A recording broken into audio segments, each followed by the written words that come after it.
Buenas noches.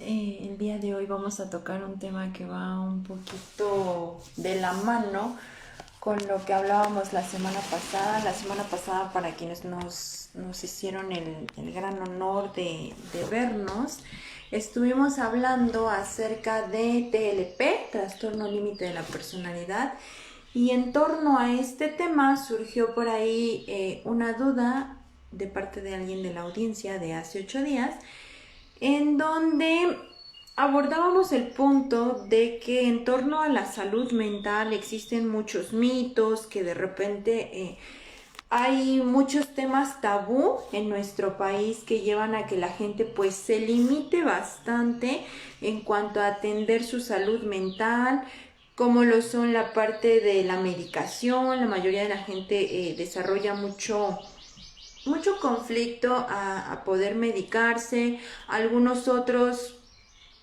pues todavía creen que el asistir a terapia o el buscar ayuda psiquiátrica es porque se tiene un severo problema de salud mental, y es en torno a eso que el día de hoy vamos a hablar. Vamos a tomar la definición que la OMS ha ofrecido con respecto a la salud mental.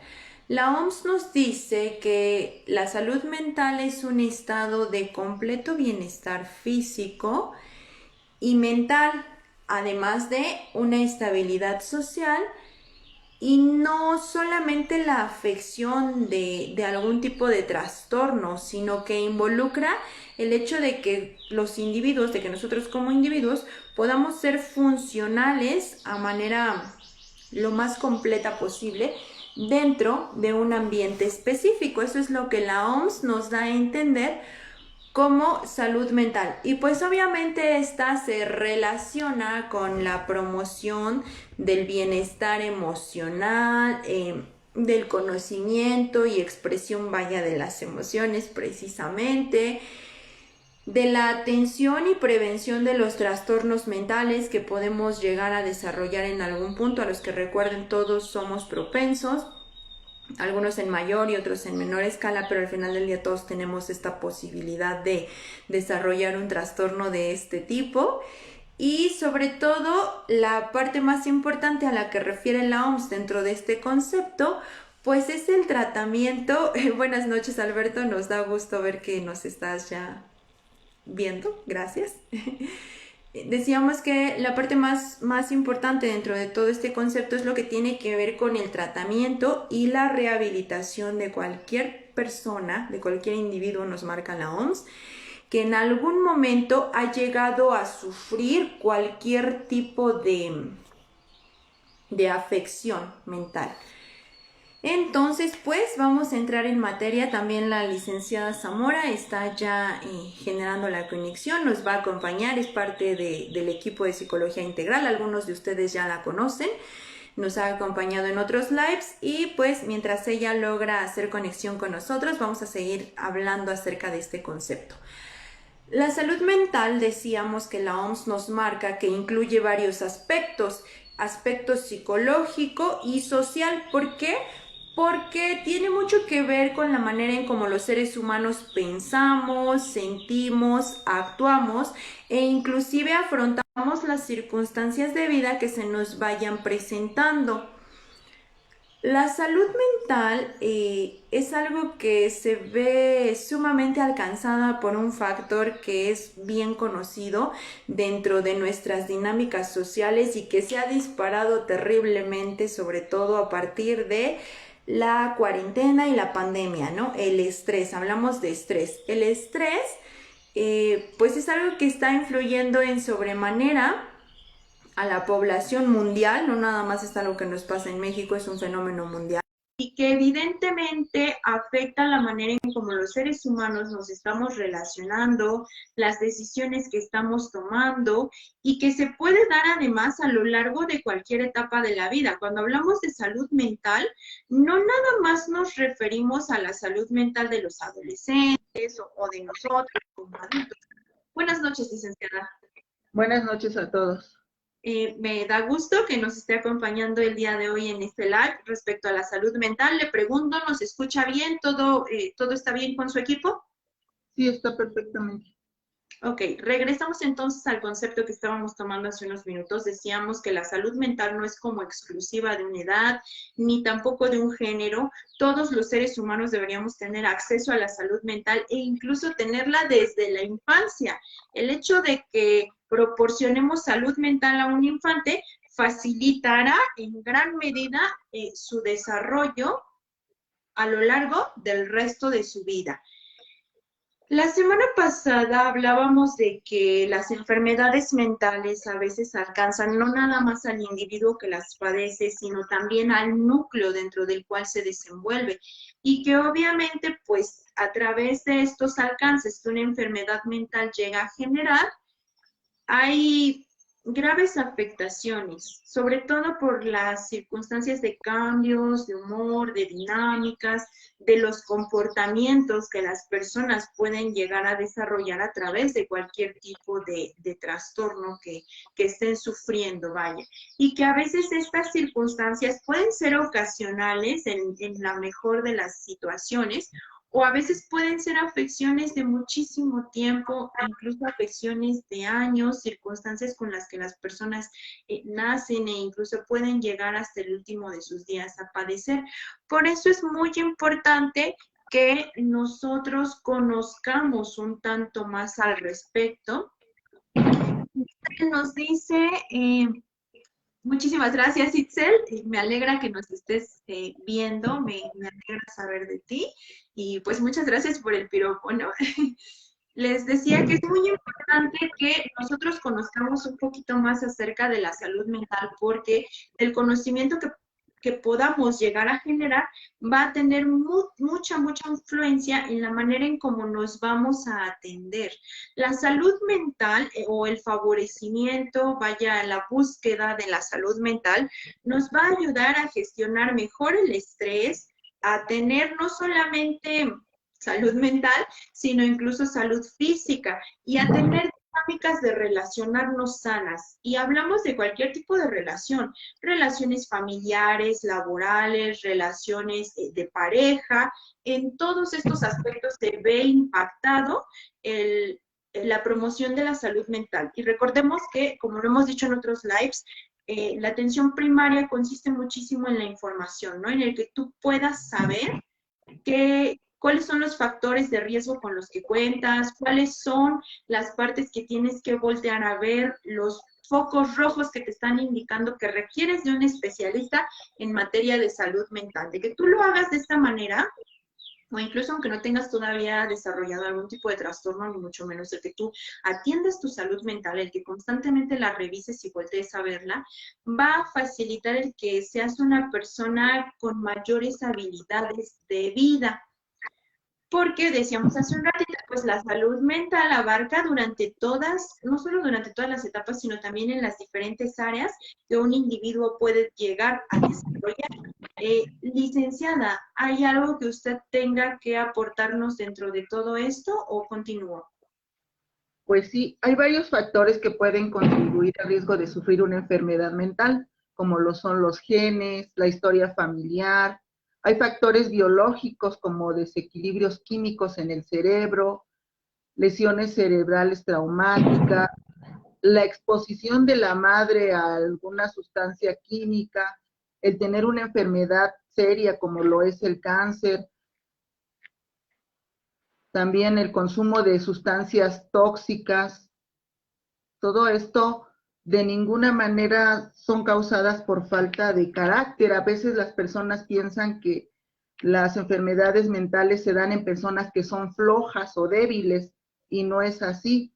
Los trastornos mentales se diagnostican siguiendo varios pasos que incluyen una historia clínica, un examen físico y de laboratorio, y por supuesto que hay tratamiento para estas enfermedades. Este tratamiento va a depender del tipo de trastorno mental y de la gravedad de este. Por lo general, implica algún tipo de terapia.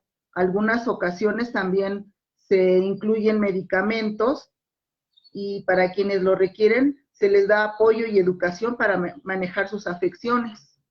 Ese es un punto muy importante, licenciada, que usted acaba de tocar. A veces en torno a la salud mental se cree que los trastornos que se pueden llegar a desarrollar, pues tienen nada más que ver con que uno está loco, ¿no? De entrada yo dentro del consultorio, pues no me gusta esa palabra, no es un término que utilice de una manera constante, pero a veces la gente literalmente cree esto, ¿no? Que si alguien tiene una afección mental, un padecimiento mental, pues es alguien disfuncional, es alguien que no puede hacerse cargo en lo más mínimo de su persona, incluso que es alguien que requiere estar en los llamados anexos, en los psiquiátricos. No voy a detenerme en esa parte mucho, pero pues sí quiero hacer hincapié un poquito en esta parte, ¿no? El hecho de que alguien desarrolle una enfermedad mental no significa forzosamente que requiere del internamiento, no significa que es disfuncional, no significa que tenemos que tratarlo como si ya no tuviera ninguna habilidad para la vida, que tenemos tampoco que facilitarle todas las cosas. Todos los seres humanos estamos expuestos a que en algún momento nuestra salud mental cambie. Y como nos mencionaba la licenciada hace unos minutos, los factores pueden ser múltiples, pueden ser genéticos, pueden tener que ver con el estilo de crianza, como veíamos la semana pasada, pueden relacionarse a accidentes, puede ser incluso que alguien pase durante su etapa adulta un trauma o una situación de tanto estrés que no encuentre la manera de gestionar y que sobre todo no atendió, que incluso se vea ya, se torne hacia el desarrollo de un trastorno mental. Y obviamente esta situación, como decíamos la sesión anterior, agota de manera increíble, agota muchísimo al paciente, pero sobre todo a la familia, porque representa un desgaste económico, un desgaste de energía, representa el aprender a lidiar con circunstancias para las que la gran mayoría no se sienten preparados. Todo el desconocimiento que hay en torno al tema genera que los cuidadores primarios, que el círculo, la red de apoyo en donde la persona se desenvuelve, tengan complicaciones para poder atender la situación. Y al tener estas complicaciones, lejos de poder favorecer el que el enfermo recupere su calidad de vida o que tenga una mejor calidad de vida y vaya comenzando un proceso de sanación, por así decirlo, cuando esto es posible, lo único que se hace es atrasarlo más y más y más dentro de este proceso y a veces hay incluso el agravar su problemática.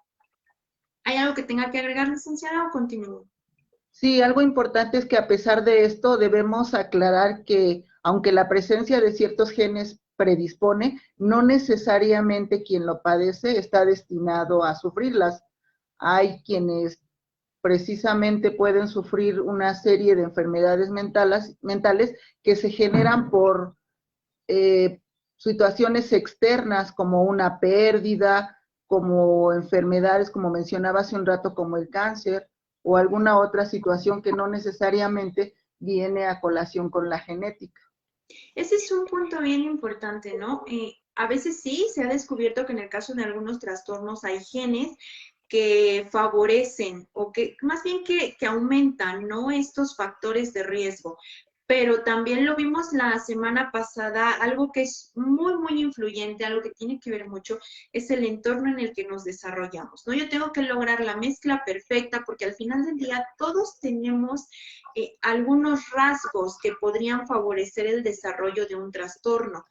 Pero si yo cuido mi salud mental, si yo soy criado o criada, según sea el caso, dentro de un ambiente lo más sano posible, mis factores de riesgo obviamente se reducen en gran manera y entonces yo niño no voy a tener que pasar de adulto por una afección mental. A mí personalmente en este momento algo que me preocupa mucho son las muertes que esta enfermedad, que el COVID ha generado en torno.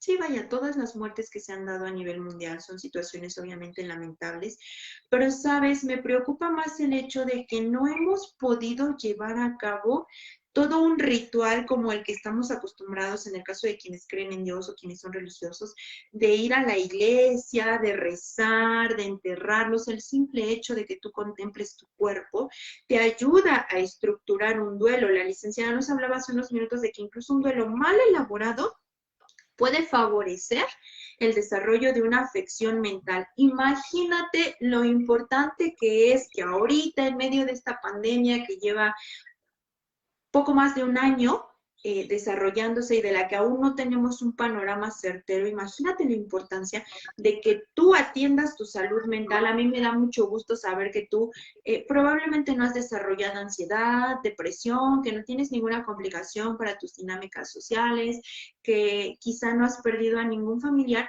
pero sí es importante que tú estés pendiente, que revises la calidad de tu salud emocional, que realmente cheques que no estés generando factores de riesgo. ¿Cuáles son los factores de riesgo que tú tienes que ubicar o a qué situaciones tienes que voltear y prestar atención?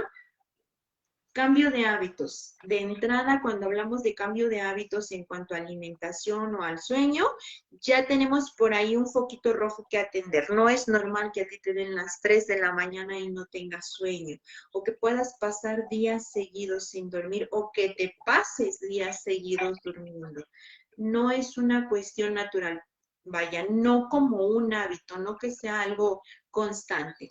El hecho de que tú percibas que alguien se está aislando o que te estés aislando de las personas que siempre te han rodeado, de quienes conforman tus círculos, tus redes de apoyo, de las personas a quienes amas, y el que comiences a relegar las actividades de las que anteriormente disfrutabas es otro signo de alerta, baja energía, el que de pronto pareciera como que nada te importa, que te vuelvas indiferente ante todo aquello que te rodea, dolores o molestias aparentemente inexplicables, ¿no? Que de pronto, no sé, dolores de cabeza muy continuos, náuseas, mareos, vaya, cualquier sintomatología física es obviamente valga la redundancia, un síntoma de que algo está ocurriendo y de que algo no anda bien, que necesitas acudir a un experto en materia de salud. El que comiences a aumentar en el caso de quienes fuman, que es como que uno de los consumos más normalizados, quienes fuman y beben, el que comiences a aumentar en demasiadas cantidades, que lo vuelvas ya un hábito, el uso de drogas, pues obviamente son factores que nos indican que algo está pasando contigo y que requieres atención, que te sientas confundido, que las cosas se te olviden con bastante facilidad, que te tornes irritable, asustado, llanto aparentemente sin motivo, pensamientos y recuerdos repetitivos, rumiantes, vaya estos flashbacks, en donde de pronto recuerdas episodios vividos con anterioridad y que no puedes sacarlos de tu cabeza, que puedas llegar a escuchar voces, a tener algún tipo de alucinación, el que no puedas realizar tareas que anteriormente te eran sencillas de llevar a cabo, como a lo mejor llevar a tus hijos a la escuela, trabajar, actividades que eran conocidas para ti, y todas estas no quiere decir que tú estés loco, como decíamos hace unos minutos, es un síntoma de un mal más profundo, de algo que requiere obviamente atención, que voltees a verlo y que lo revises. Licenciada, ¿hay algo que nos quiera aportar? Así es, entonces la posibilidad de encontrar una salida está como siempre en el conocimiento. La Organización Mundial de la Salud presenta las enfermedades mentales más comunes. La primera que enumera es la depresión, y esta se conoce como un trastorno biosocial caracterizado por tristeza profunda, con o sin motivo aparente, como se mencionaba hace un momento. La situación que estamos viviendo ha hecho que muchos de nosotros hayamos tenido una pérdida y que no podamos elaborarla de la manera adecuada. La persona que está depresiva presenta ansiedad a menor o mayor grado, y los síntomas de la depresión, como mencionabas, pues son tristeza profunda, intensos sentimientos de culpa, irritabilidad, trastornos de sueño, del apetito, dificultad para relacionarse, molestias físicas sin motivo aparente orgánico. También hay pérdida de la capacidad de relacionarse, pero todas estas causas se tienen que considerar. En los cuadros depresivos severos hay incluso ideas suicidas, y esto es ya grave. Las causas pueden ser múltiples, como se mencionaba. hay eventos negativos que orillan a la persona a sufrir depresión, lo que decíamos hace un rato de las pérdidas, los problemas económicos, pero también hay factores genéticos y los trastornos se tienen que ser atendidos por un especialista. También se habla del trastorno afectivo bipolar. Anteriormente este trastorno se llamaba el trastorno maníaco depresivo y la bipolaridad son cambios de emociones que van siendo muy constantes. Es un trastorno que se caracteriza por altibajos emocionales bastante caóticos. Entonces, estas fluctuaciones drásticas del estado de ánimo afectan al pensamiento y la conducta, imposibilitan al individuo para tener relación con su exterior, y también los síntomas son muy característicos. El trastorno va a depender de en qué grado esté esta fase de la enfermedad, pero hay dos fases, como se puede ver en la bipolaridad, hay una fase depresiva y una fase maníaca. En la depresiva podemos ver que el estado de ánimo está decaído, hay problemas con la memoria y dificultad para concentrarse, pero en la fase maníaca hay energía excesiva, no se duerme porque no da sueño. Entonces, todos estos son problemas que nosotros debemos identificar específicamente para darle tratamiento. De hecho, no hay una clara manifestación de estas fases para que las podamos separar una de otra. Es lo que pudiera mencionar. Gracias, licenciada. Min nos dice un punto bien cierto. Min nos dice que a veces las personas cuando ven a alguien joven o cuando se tocan con alguien joven de edad que sufre alguna de estas afecciones, hablemos de frustración, ansiedad, tristeza, nos menciona ella, vamos a enfocarlo nosotros como a depresión, es muy común que los demás digan, pero es que, ¿cómo es posible que siendo tan joven tú pases por cosas como estas, ¿no? Tú no has sufrido, el famosísimo échale ganas, ¿no? Que pareciera ser a veces como que la gente concibe como el antídoto perfecto ante la depresión. Échale ganas, todo va a estar bien, échale ganas, ¿no? Cuídate mucho, sufres porque quieres. No, yo en realidad... en el tiempo que llevo dentro del ejercicio de la psicología clínica, nunca en la vida he tenido, y usted me va a dejar mentir, licenciada, nunca he tenido un paciente que llegue y me diga, fíjese que desde que era niño soñaba con tener depresión. Fíjese que siempre quise desarrollar un trastorno de esquizofrenia. No saben lo mucho que disfruto mis crisis de ansiedad. Claro que no.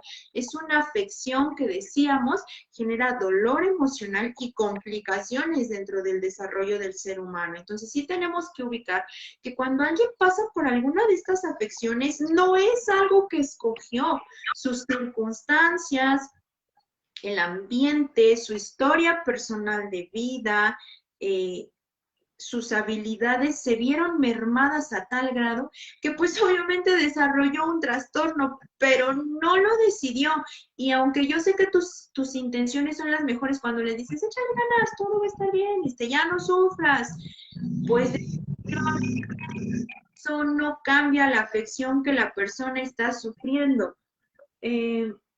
No, Alberto, echándole ganas no vas a mejorar, de verdad. Yo sé que para las personas, por ejemplo, con depresión y con ansiedad, no sé cuál sea tu caso, el levantarse, por ejemplo, de la cama, el ocuparse de sí mismas, el trasladarse a trabajar o el generar alguna circunstancia que demande de ellos, actividad física, es todo un reto y que de verdad que se esfuerzan muchísimo, pero necesitas, si ese es tu caso, si conoces a alguien, se necesita del acompañamiento terapéutico.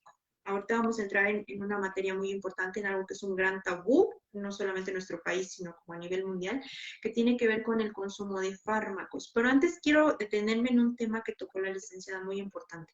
Ella nos hablaba de suicidio, de cómo a veces la depresión o incluso estas afecciones mentales pueden llevar a la persona a suicidio. Es una creencia muy arraigada, por lo menos en la comunidad dentro de la cual yo ejerzo, El hecho de que si alguien te habla de suicidio, eh, es una forma de llamar la atención. Aquí, fíjate, te voy a platicar, en la comunidad en donde yo ejerzo, en donde yo doy terapia, es muy común, es un fenómeno social que se tiene y no sé por qué deberíamos hacer un estudio al respecto, que los adolescentes, vaya, las generaciones nuevas tienden mucho al suicidio. Y entonces a veces cuando se llega a consulta, cuando papá, mamá, tutores llevan a consulta al adolescente, llegan, es que doctora, lo único que quiere hacer es llamar la atención. Ya se intentó matar 3 veces y pues ya mejor se lo traje, ¿no? Porque ya no hay yo qué hacer con él. De verdad, que el que una persona hable de suicidio y el que lo intente repetidamente, lo último, bueno, sí es un llamado de atención, pero no en el plan de un berrinche, como a veces se asimila. Definitivamente esa persona tiene un problema. Imagínate lo grave que se siente, que concibe la muerte como un acto de liberación. Y entonces a veces se cree que lo hace únicamente como un berrinche. No es un berrinche, es un síntoma, por favor. Si tú escuchas a alguien hablar de suicidio, si tienes en la familia antecedentes de suicidio, si hay alguien que ya intentó una vez, es tiempo ya inminente de la búsqueda de ayuda. Regularmente el suicida no se queda con un solo intento. Si no recibe atención el suicida, no se detiene en un intento. Repite, repite y repite hasta que lo concreta. Entonces, mucho ojo ahí. O a veces ocurre todo lo contrario, y sobre todo decíamos cuando se trata de adolescentes. El adolescente da síntomas de suicidio o tiene intentos suicidas, las ideaciones, y entonces la familia lo que hace es voltearlo a ver y le da toda la atención y ya no lo dejan solo y a todas partes lo llevan. Me ha tocado escuchar, no he tenido casos, pero me ha tocado escuchar de casos en donde incluso mamá, papá se van a dormir con el adolescente, se van a meter con él a la escuela en esta idea de evitar el que él pueda tener un intento y se concrete, y tampoco es precisamente la mejor de las opciones. Lo que se requiere literalmente es un acompañamiento terapéutico y quizás psiquiátrico. Eso, como nos decía la licenciada, se evalúa a través de una entrevista estructurada, a través de múltiples pruebas, perdón, que existen para posicionar en escalas y para ver si se va a requerir o no.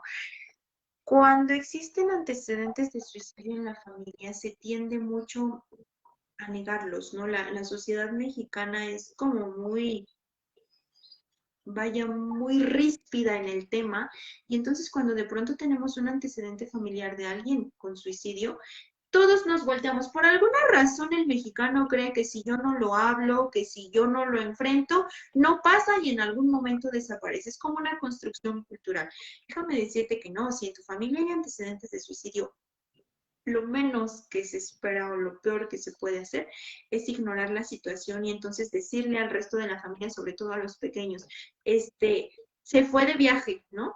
O nada más se murió y les inventas otro motivo de muerte. Si bien hay cosas con las que no se puede ser explícitos durante la infancia, sí es importante que todos estemos informados acerca de que esa persona tomó una decisión sobre su vida y que demos apertura para hablarlo. Una de las mejores maneras de atención, y por eso la terapia funciona así, es precisamente la verbalización. El que tú expreses lo que te está pasando. Germán, es cierto, definitivamente el suicidio no puede ser un tema de risa, eso es verdad. Desafortunadamente volvemos al mismo punto por el que iniciamos esta transmisión, y es que la desinformación que se tiene a veces lleva a que lo tomemos de esa manera, a que lo ignoremos, a que creamos que si no lo vemos, que si no lo hablamos, en algún momento va a desaparecer. Y esto no funciona así. Licenciada, ¿hay algo que nos quiera aportar o continúo? Así es, retomando la aseveración de Alberto Chávez, donde pregunta si no es basta con echarle ganas para mejorar. No puede ser, porque si hablamos, por ejemplo, de la esquizofrenia, este es un trastorno mental que afecta completamente la percepción del sujeto, del mundo y de sí mismo. Entonces, no es capaz de diferenciar lo que es real de lo que no lo es. Y es una enfermedad peligrosa. tanto que la persona puede tornarse agresiva. Entonces, dentro de esta perspectiva sí es interesante el que nosotros no pensemos que la solución es así tan sencilla. Quien tiene este tipo de trastorno tiene una imagen completamente distorsionada de su realidad y eso realmente causa un conflicto. Por ende, sus pensamientos, emociones y lenguaje siempre van a tener distorsión y lo podemos tener muy claro porque hay quienes hablan de que tienen alucinaciones, que escuchan voces, hablan de comportamientos bastante anormales y todas estas causas nos hablan acerca de una enfermedad con alteraciones en el funcionamiento de la persona.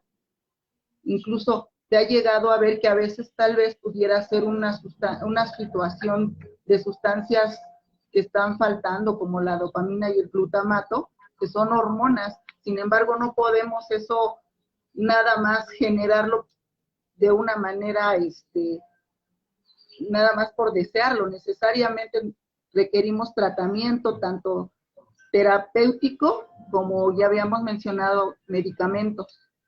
Min nos dice que a veces se toma el suicidio como un acto de cobardía, es cierto, Min, a veces la gente cree que el suicida era un cobarde, ¿no? No alcanzamos a entender esta falta de información, les digo, estamos hablando en círculos, esta falta de información nos lleva a creer que era un cobarde y a no poder percibir que no, que la persona tenía una afección y que lo que más requería en ese momento era atención y entendimiento y que por muy complicado que fuera la empatía era algo que le iba a ayudar muchísimo. Hablando de la esquizofrenia, la licenciada tiene muchísima razón dentro del trastorno de la esquizofrenia, que creo yo que es uno de los más complicados y esa es mi opinión personal, si quiero hacer hincapié en eso, porque la persona sufre de alucinaciones, efectivamente, pero estas alucinaciones son tan vívidas que la persona realmente puede percibir olores dentro de estas alucinaciones, puede sentirlas, incluso se percibe a sí mismo tocándolas. Imagínate lo que es pasar por un episodio de este tipo, ¿no? Puedes buscar por ahí en internet, hay un documental del caso de esquizofrenia que se tiene, valga la redundancia, documentada en la persona más joven, es una niña estadounidense, no logro recordar el nombre. Me parece que a los 8 meses ellos descubren que la niña tiene esquizofrenia. Imagínate cómo ayudas a un bebé de 8 meses en medio de una crisis sin medicamento, ¿no? Aparte, porque ese es otro punto bien importante. A veces no queremos tomar el medicamento, se tiene mucho miedo a desarrollar, perdón, una adicción al mismo, pero el medicamento es muy importante. Hay sustancias, como nos mencionaba la licenciada, que a veces el cerebro no libera por circunstancias de las que ya hablamos anteriormente, y entonces requieres que se le ayude al cerebro a poder generarlas para tener una mejor calidad de vida y de manera gradual presentar una mejoría. La OMS nos marca que cerca de 100 millones en el mundo de personas, imagínate, 100 millones de personas en el mundo han desarrollado una afección mental. Pero todos estos estigmas de los que nosotros estamos hablando ahorita hacen que de esos 100, la población que se atienda sea minoritaria, porque muchos creen que acudir al psicólogo es síntoma de aceptar que estoy loco, que si el psiquiatra me medica me voy a volver un adicto y luego voy a tener un problema peor. Inclusive se cree, y eso lo he podido percibir mucho dentro del consultorio, que la salud mental es un lujo, cuando no, en realidad la salud mental es un derecho y una necesidad. La gente cree que ir al psicólogo es un gasto increíblemente excesivo, que un psiquiatra te cobra los millones. La verdad es que pues obviamente la salud sí genera un gasto, pero es de las mejores inversiones que una persona puede hacer, porque de esos 100 millones de los que nosotros hablábamos en el mundo que tienen una afección de salud mental, el 1%, imagínate, el 1% de todos esos acuden con un especialista, se atienden, se informan, reciben un diagnóstico oportuno y pueden ir mejorando. Si hiciéramos cuentas, ¿a cuántos corresponde a aquellos que realmente reconocieron la necesidad de buscar a un especialista y se atendieron? Los trastornos mentales, fíjate que más nos aquejan a los mexicanos, según la OMS, son, bueno, la depresión y la ansiedad con un 14%. Alberto Chávez nos habla acerca de que él tiene una mala experiencia, no sé si hablemos de atención psiquiátrica o psicoterapéutica. Alberto, lamento mucho que dentro de esto te hayas topado con una situación incómoda. Yo respeto mucho el trabajo de todos los profesionales, siempre lo he dicho aquí. Desconozco qué fue lo que pasó, pero el hecho de que hayas tenido el desafortunado episodio con un profesional no significa que todos los profesionales trabajan de la misma forma. Yo personalmente, y quiero dejar claro que esto va a sonar a comercial, pero en verdad es lo que yo vivo, yo personalmente te puedo decir que yo amo lo que hago, el amor de mi vida es la psicología. Y cuando yo de pronto me encuentro con un caso o cuando mi equipo, que te decía el otro día, se conforma por 4 profesionales, se encuentra con un caso que no podemos atender, es mejor referirlo, ¿no? Se vale decir como profesional también, ¿sabes qué?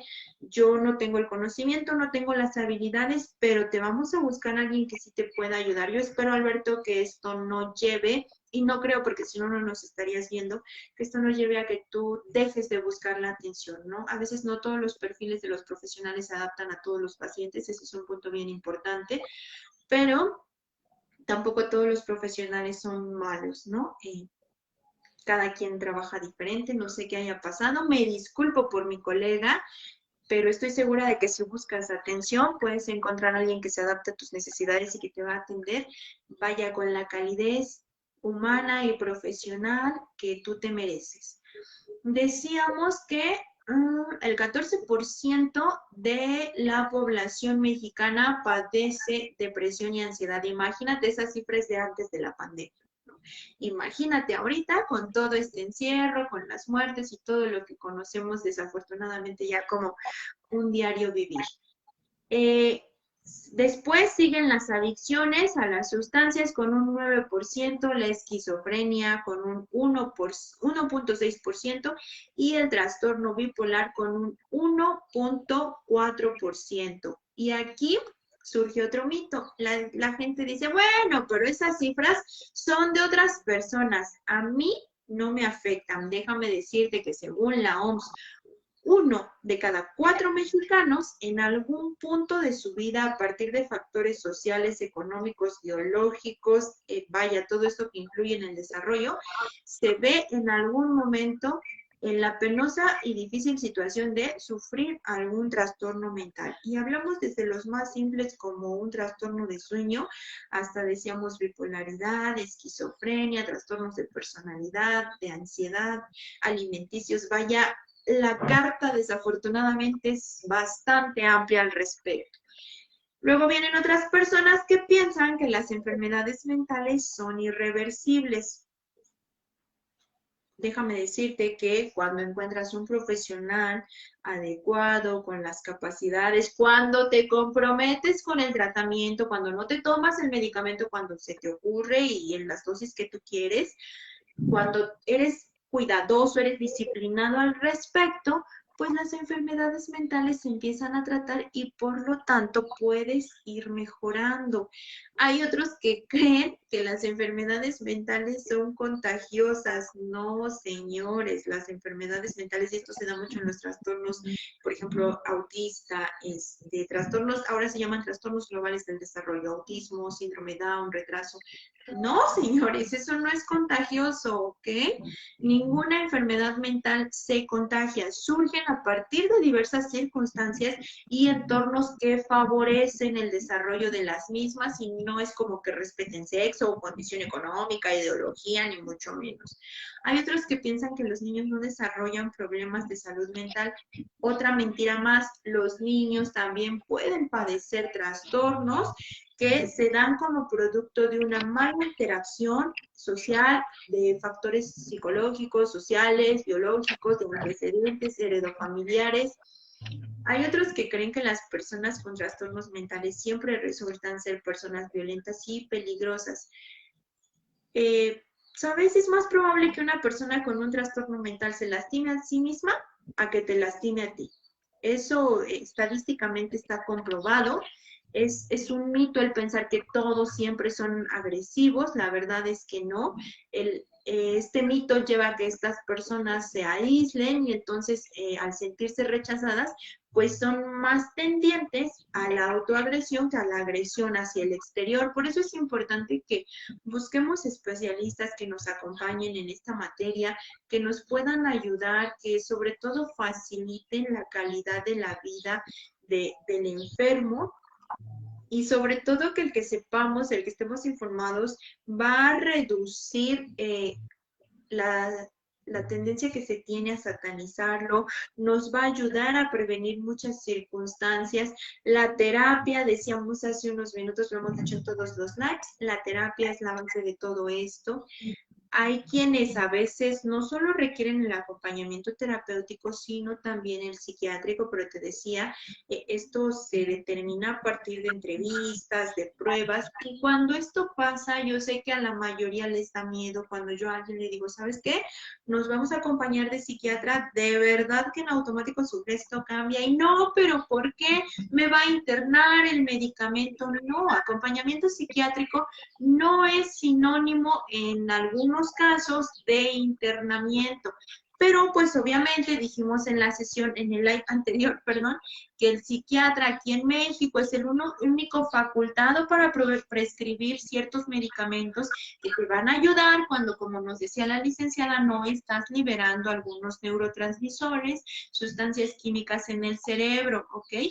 A veces la gente está segurísima de que si tiene que consumir o si, vaya, se somete a un tratamiento con psicofármacos, se va a volver adicto, ¿no? Y ya se ven en las calles en un estado de mayor vulnerabilidad o se imaginan robando para conseguir más psicofármacos. Déjame decirte que esto es un mito, efectivamente, esto lleva a un mal cumplimiento terapéutico del tratamiento, pero los psicofármacos extrañamente llegan a generar, escucha la frase por favor, extrañamente llegan a generar dependencias como estas que a veces nos imaginamos.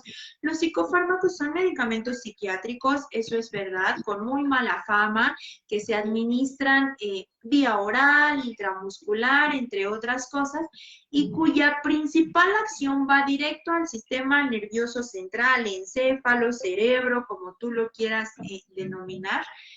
Y pues la principal intención de recetar psicofármacos, aunque un psicólogo no lo puede hacer, quiero hacer mucho hincapié en eso, lo tiene que hacer un psiquiatra, la principal intención de que un psicólogo te envíe por tus psicofármacos, la principal intención de que el psiquiatra te los recete, es nada más cierta estimulación sobre tus neuronas, es facilitarle a las neuronas el generar esas sustancias químicas que todos requerimos para poder tener estabilidad mental, ¿de acuerdo? Y estos, cuando alcanzan un cierto nivel en sangre, pues ya se distribuyen a lo largo de todo el organismo y a veces sí causan algunos síntomas. Están los casos de los pacientes, sobre todo cuando existe comorbilidad. Recuerda que la semana pasada dijimos que el término comorbilidad se refiere a cuando existen dos o más afecciones mentales, dos o más trastornos.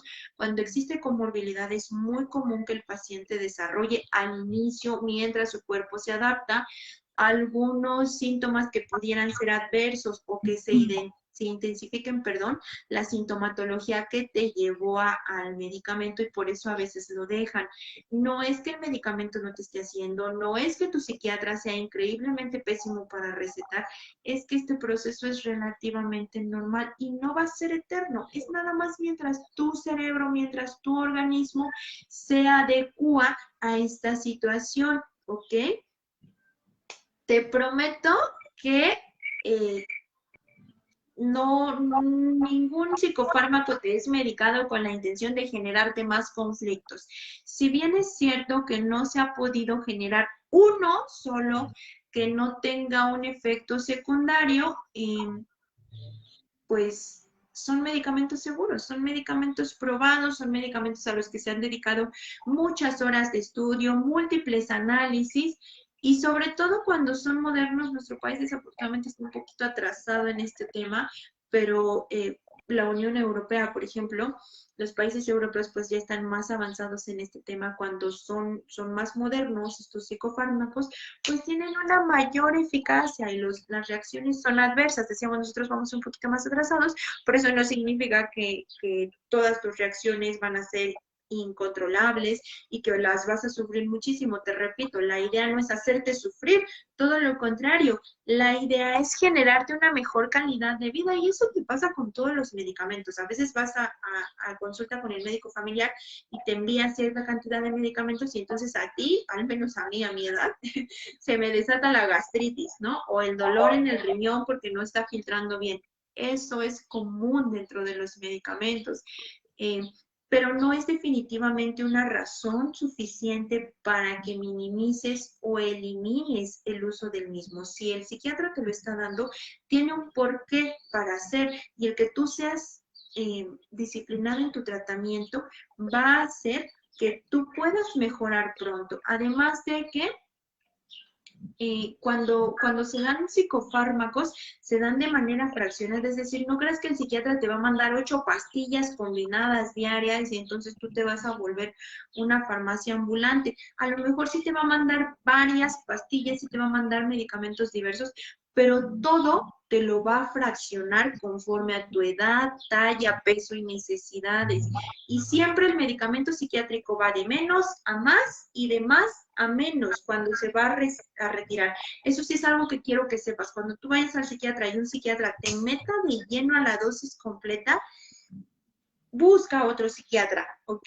Y cuando un psiquiatra ya te tiene con toda esta parte de un nivel en sangre del medicamento y de pronto te dice mañana lo tienes que dejar, busca otro psiquiatra que te ayude a poder retirar el medicamento, por favor. El medicamento psiquiátrico siempre va de menos a más, se alcanza nivel en sangre, se alcanza estabilidad y entonces vamos de más a menos. No se quita de golpe, es una atención integral, requieres nutriólogo, vas a requerir ejercicio, vas a requerir acompañamiento psicoterapéutico.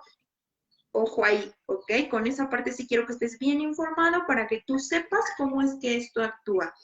Y cuando en tu organismo el medicamento alcance cierto nivel, cuando ya esté regado por el mismo, entonces tus efectos secundarios van a desaparecer. Inclusive al inicio el tratamiento es crítico, eso es verdad, pero por eso es muy importante que tú busques un psiquiatra con quien te sientas cómodo, que estés en constante comunicación con él, con tu terapeuta. Es importante que tu terapeuta y tu psiquiatra tengan comunicación para que puedan estar checando. No es una idea de cruzar información ni de contar los chismes, ni mucho menos. Te prometo que no, es el poder ir vigilando de manera adecuada tu tratamiento para ver qué ajustes te requieren, ¿ok? El psiquiatra se encarga del medicamento, yo me encargo de conductas, yo me encargo de enseñanzas, de modificaciones cognitivas, de pensamiento, por eso es muy importante que nos mantengamos en contacto. Y el medicamento solamente lo vas a tomar por el tiempo indicado, después un día es probable que puedas dejarlo en algunos casos, en trastornos muy específicos, ¿ok? Ojo aquí, no todo el mundo puede dejar la medicación, pero algunos sí. Los efectos secundarios pueden desaparecer de 10 a 21 días, es decir, cuando mucho un mes, es cuando se te van a agravar algunas circunstancias. Después tu cuerpo ya va a estar adaptado y esto no va a ser tan complejo como al inicio. Cuando veas esta parte de efectos secundarios, pues háblalo con tu médico, psiquiatra, porque es de vital importancia que él esté informado y tal vez te haga algún ajuste por ahí. Los medicamentos psiquiátricos, decíamos, no crean adicción, por favor, quiero que tengas bien en cuenta eso. Lo único que pasa es que tus receptores cerebrales pues van a empezar a recibir sustancias que no estaban generando por sí solos. Y si tú no estás generando tus propios neurotransmisores, disculpen, me llevo todo el día hablando y hoy no traigo mi botella de agua. Si tú no estás generando tus propios neurotransmisores, es aceptable y sobre todo necesario el que puedas comprarlos. Solamente con receta, cuando tu médico psiquiatra te la dio, ¿ok?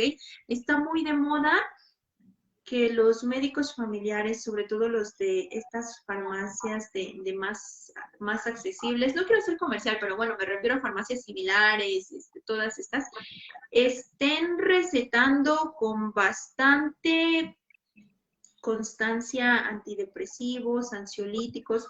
No son dulces, ¿eh? Quiero que sepas que no son dulces, que el médico familiar de farmacia te dé fluoxetina por ser como de los más accesibles y de los de más bajo espectro, no significa que tu medicación está siendo la adecuada. Si él está viendo que tú requieres medicamento psiquiátrico, vaya, psicofármacos, lo primero que tendría que hacer es remitirte hacia un especialista, y no solamente un psiquiatra, sino también hacia un psicoterapeuta para que se empiece a trabajar de manera integral.